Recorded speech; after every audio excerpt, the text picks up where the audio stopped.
Senior अदाकार आबिद कश्मीरी कुछ अरसा अलील रहने के बाद 74 बरस की उम्र में इंतकाल कर गए। आबिद कश्मीरी ने पसमानदगान में 2 बेटियां और 2 बेटे छोड़े हैं। उनकी शरीक हयात पहले ही फानी जहां से रुखसत हुई थी। सीनियर अदाकार 1950 में पंजाब के दारुल हुकूमत लाहौर में पैदा हुए। उन्होंने कम उम्री में ही अदाकारी का आगाज़ किया।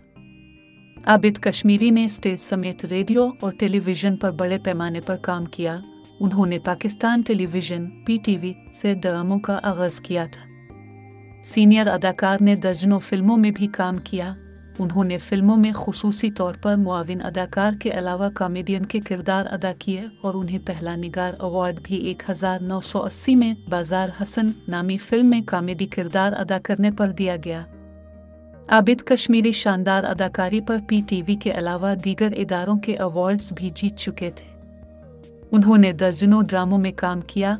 उनके चंद मशहूर ड्रामों में लोहारी गेट, सूरज के साथ साथ, तीसरा किनारा और अपने लोग समेत दीगर ड्रामे शामिल हैं। उनके इंतकाल पर गवर्नर पंजाब और वज़ीर आला पंजाब समेत शोबिस शख्सियात ने गहरे दुख का इजहार करते हुए उनकी मौत को शोबिस के लिए बहुत बड़ा नुकसान भी करार दिया।